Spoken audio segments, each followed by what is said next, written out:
दूसरों की मदद कीजिए। रोहन आज बहुत खुश था।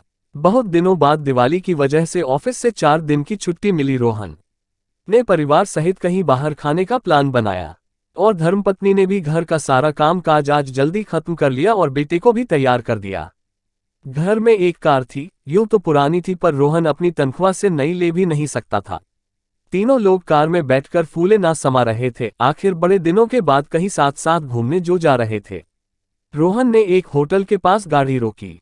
सारे लोग होटल के अंदर जाकर बैठ गए। वेटर खाने का ऑर्डर लेने आया। रोहन ने ऐसे ही खिड़की से बाहर झांक कर देखा, तुरंत वो उछलकर बाहर की ओर भागा और पीछे पीछे श्रीमती भी भागती नजर आई। वहां बैठी एक वृद्ध महिला ये सब देख रही थी। वो भी भागकर बाहर गई कि आखिर हुआ क्या। बाहर जाकर देखा तो रोहन की कार को गलत जगह खड़ी करने की वजह से पुलिस ने ट्रक में डाल लिया और लेकर जाने लगे। अब बेचारा रोहन बार बार अपने किसी जानकार को फोन लगा रहा था, लेकिन शायद बात नहीं हो पा रही थी। सारी खुशी का माहौल टेंशन में बदल गया जो रोहन और उसकी पत्नी के चेहरे पे साफ देखी जा सकती थी।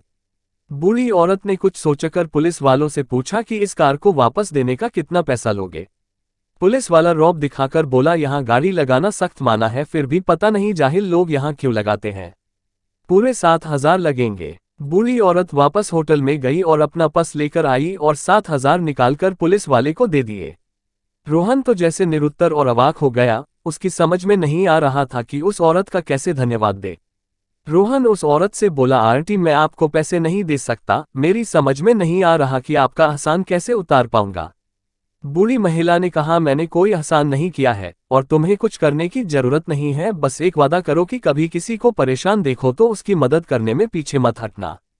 ये सुनकर जैसे रोहन का मन ही बदल गया। सोचा, मैं दिन भर लोगों की कमियां ही गिनता रहता हूं, मैंने कभी किसी की मदद करने की सोचा ही नहीं।